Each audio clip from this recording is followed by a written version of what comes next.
তো চলো good evening মানে গুড নাইট বলার সময় আমি সবজি কাটতে বসেছি বলে আমি কিছু দিন সবজি রাত্রিবেলা কেটে নিই, কেন তো সকালে অনেক তাড়াতাড়ি অনেক রকম সবজি কাটতে গেলে রাত্রিবেলা কেটে নিলে একটু সুবিধা। তো আমি সজনে ডাঁটা কেটে নিয়েছি, যেহেতু কালকে শিং মাছ রান্না করবো, তাই সজনে ডাঁটা কেটে নিয়েছি। সজনে ডাঁটা আলু পেঁপে কাঁচকলা দিয়ে ওদের জন্য বাবার মেয়েদের শিং মাছ রান্না করবো। আমি শিং মাছ খাই না, ওদের জন্য শিং মাছটা রান্না করবো। রান্না করতে গেলে আর কি সকালে আমি উঠি না, তাই সেই সময় কাজ গোছাবো আর টাইমের জল তো আর কাজ গোছাতে গোছাতে আমার সময় হয়ে যায়। তো তার জন্য সকাল রাত্রিবেলা অনেক রকম সবজি কেটে নিলাম, সুবিধা সেই বুঝে ডাঁটাগুলো ফটাফট করে ডাঁটাগুলো কেটে নিই, তাহলে সুবিধা হবে। সেই জন্যই ডাঁটাগুলো কেটে নিচ্ছিলাম। ঠিক আছে, চলো ডাঁটাগুলো কেটে নেওয়ার পর পেঁপে কাটবো, কাঁচকলা কাটবো। আলুটা কাটবো বলেছি, আলুটা কাটি না, আলুটা শুধু করে আলুটা কেটে দেবে না, খারাপ হয়ে যায়, কেমন একটা হয়ে যায়। ডাঁটা শুনে জিনিস তো দুগুণা কেটে নেবো, কাটি হালকা ধুয়ে নেবো। ঠিক আছে, চলো দেখতে থাকো। ডাঁটা তো কাটা হয়ে গেল, দেখো ডাঁটা কাটা হয়ে গেছে। এবারে বেশি ডাঁটা দেবো না, 5টা ডাঁটা দিয়েছি। আর এবার একটু পেঁপেটা কাটবো। পেঁপেটা না একদম ভালো নিয়ে আসি, নরম পেকে পেকে গেছে। বলছে যে পেঁপে পাইনি, ওরা আসলে না কী বলো তো, ওরা না খোঁজে না ছেলেদের, তো এটাই যে একটু 4-5টা দোকানে একটু খুঁজে খুঁজে দেখবো, তা না হাতের সামনে যা পাবে দুধ সেটাই নিই, কি আর খুঁজে। তো পেঁপেটা একটা দানা ছিল না, যাই হোক, কিন্তু পেঁপেটা মানে খুব নরম হয়ে গেছিলো, পেকে পেকে গেছিলো, হলুদ হলুদ হয়ে গেছিলো, মানে ফ্রেশ পেঁপে না। যাই হোক, যা পেয়েছে তাই নিয়ে এসে তাই দিয়ে করে দেবো আর কি করে। চলো পেঁপেটাও কেটে নিই। পেঁপেটা কাটার পরে একটু কাঁচকলা আছে, কাঁচকলাটা পরে কাটবো। ঠিক আছে, চলো পেঁপেটাও কেটে নিই। এভাবে পেঁপেটা কাটবো মানে কি, আমি পেঁপেটাকে ছাড়িয়ে ছাড়িয়ে নিচ্ছি, তারপরে পরে কাটবো। এখন আমি কাটবো না, জাস্ট খোসাগুলো আমি ছাড়িয়ে রেখে দেবো, পরে কাটবো। আর যেহেতু আমি ওই যে সবজির আমার যে সকালের যে রান্নাবান্না হয় সেই সবজি খোসা টোসাগুলো একটু ফেলতে হয়, আমার বড় রাত্রে ফেলে দেয়, তা সেই জন্য আমি এগুলো খোসাগুলো একেবারে দিয়ে দিই, তুমি ফেলে দেবে, সেই জন্য ফটাফট একটু খোসাগুলো একটু ছাড়িয়ে নিচ্ছিলাম। যাই হোক, চলো নিয়ে নিই ছাড়িয়ে তাড়াতাড়ি করে। হ্যাঁ, good morning, welcome back to my channel. আর চুলের অবস্থা দেখো কী হয়েছে, আজকে একটু দেরি হয়ে গেছে। কেন আজকে বাথরুম পরিষ্কার করছিলাম, শনিবার আজকে কাপড় রোগার সময় না মেয়ে তাড়াতাড়ি স্কুল মানে নাচের স্কুল থাকে হয় না, তাই জন্য আজকে শনিবার আজকে কী করলাম, বাথরুমটা পরিষ্কার করলাম, কিন্তু ছাদটা ঝাড় দেয় আমি আর পাচ্ছি না, ভালো লাগছে না। ইচ্ছে হচ্ছে, আমার বাবা নেই, বাবা তো সকালবেলা বেরিয়ে গেছে, কেন আমাদের ওই বেরিতে মাছ ফেলা হবে, বাবা বেরিয়ে গেছে, তাড়াতাড়ি করে নিই, করে রান্না বসাবো। ঠিক আছে, এই তো পর্ব জীবনে কাজ ছাড়া কিছু নেই, সারাক্ষণ শুধু কাজ করে যাও, কাজ করে যাও, কাজ করে যাও। যতদিন এই দুটো চোখ বন্ধ হবে তার আগে পর্যন্ত কাজ শেষ হবে না, বুঝছো? ভালো লাগে না প্রতিদিন একই কাজ করতে। তুই যখন বাড়িতে যাই তখন একটু রেস্ট পাই, বুঝছো? আর অন্যদিন তো অ্যাজ ইউজুয়াল মেয়ে ঘুমাচ্ছি, ঘুমাক। আজকে ব্রেকফাস্টের ঝামেলা নেই, আজকে আমার বড় রুটি নিয়ে এসছে, তা সেই রুটিটা হচ্ছে যা খাই দেখি, ডিম টোস্ট খেলে ডিম টোস্ট করে দেবো, যা খাই বাটার টোস্ট যা খাবে সেটাই করে দেবো। আগে তরকারিটা করে নিই, 2 রকম রান্না রয়েছে এখন, জানো তো।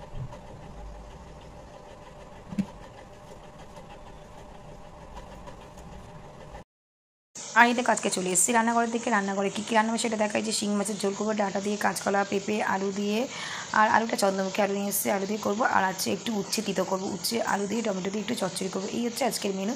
ঠিক আছে, ভাত তো হয়ে মাছ খাই না, আমার জন্য একটু শুক্তো আছে, উচ্ছের তরকারি দিয়ে খাওয়া হয়ে যাবে। আর দেখা যায় কী করি, ঠিক আছে, আর কিছু করতে ইচ্ছা করছে না আমার, নিজের জন্য একার জন্য কোনো চাপ নেই, জানো তো, একার জন্য খাওয়া দাওয়ার কোনো চাপ থাকে না। মানে সবসময় আমরা সংসার চিন্তা করে কেউ তো মানে আমাদের বর কী খায়, বাচ্চা কী খাবে সেই চিন্তাই, আমাদের নিজেদের খাওয়া কিন্তু কোনোদিনই চিন্তা করি না। যাই হোক, আমার একটু আলু সিদ্ধ দিয়েও খাওয়া যাবে, একটু ভাজা দিয়ে খাওয়া যাবে, কাজে তার শুক্তো আছে, কিছু লাগবে না, আবার উচ্ছে চচ্চড়ি করছে, অসুবিধা নেই। চলো ফটোফট রান্নাটা বসিয়ে দিই। আর আমার তো দেখো শিং মাছটা ভাজতে দিয়েছে, শিং মাছ এত ফটে ভয়ে চলে গেছে, গ্যাসটা বাড়ি একটু দিয়ে আর ভয়ে চলে গেছে। আমি ভাজা মতো হোক তারপরে আমি করবো, নামাবো, আর তার মধ্যে ভাতটা একটু গ্যাস কমে, কেন নামাতে পারবো না এখন। ঠিক আছে, চলো। এই যে ডাটা ভাজছি, আমাকে একটু ডাটা ভেজে নিই, নাহলে কাঁচা কাঁচা গন্ধ আমার বড়ো একটু ভেজে নিই। আর এই যে মাছ ভেজে নিয়েছি, ভাত নামিয়ে দিয়েছিল, কাঁচকলা পেঁপেটা ভাজবো, তারপর আলু ভাজবো, তারপরে একবার তরকারিতে জিরে করে দেবো, কাঁচা লঙ্কা দেবো, জিরে গুঁড়ো দেবো, আদা বাটা দিয়ে রান্নাটা করে নেবো। পাতলা ঝোল দেবো, আমার বড় হচ্ছে সবজির থেকে ঝোল বেশি করবে, ঝোল বেশি খেতে পছন্দ করে। ঠিক আছে, তাহলে ডাটাটাকে নামিয়ে নিই। মানে একটা আলু ভাজা বসিয়ে দিচ্ছি, মানে জিরে ফোড়ন দিয়ে কাঁচা লঙ্কা দেবো, আদা বাটা জল দিচ্ছি। আর এটা চন্দ্রমুখী হলে বেশি করে সময় লাগবে না। আর এদিকে মাছ ভাজা হয়েছে, ডাটা ভাজা হয়েছে, কাঁচকলা পেঁপে সব ভাজা হয়ে গেছে, আলুটা ভেজে কষার সময় এগুলো দিয়ে দেবো সবজিগুলো। ঠিক আছে, পাতলা করে একদম জল দেবো, একটা টমেটো দেবো, চলো হতে থাক। এটা দেখো কাঁচকলা পেঁপে আলু দিয়ে দিয়েছি। আর এই তরকারিটা একটু সাদা সাদা ভালো লাগে, জানো তো, জ্যান্ত মাছের যে কোনো জিওল মাছের ঝোল, শিং মাছ মাগুর মাছ বলো, কই মাছ বলো, জিওল মাছের ঝোল না একটু বেশ পাতলা পাতলা ঝোল ভালো লাগে, বেশি কালারফুল ঝোল ভালো লাগে না।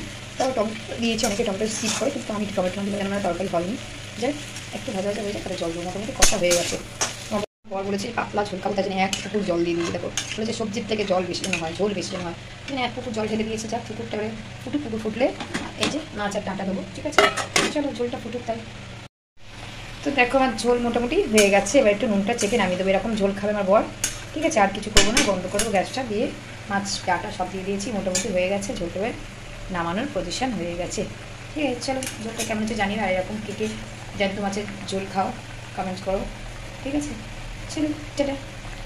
Good evening, welcome back to my channel. আর এখন আমি সেজে গুজে রেডি হয়ে গেছি, কোথায় যাবো বলে তো, যাবো এখন মেয়ের বই খাতা আনতে, 4 তারিখ থেকে স্কুল খুলবে, তার জন্য এখন বই খাতাটা আজকে এনে নিই, কভার করতে হবে, আবার অ্যাডমিশনও করতে হবে, তাই জন্য যাচ্ছি। ও মেয়ে পড়তে গেছে, সেই ফাঁকে আমরা চলে যাচ্ছি।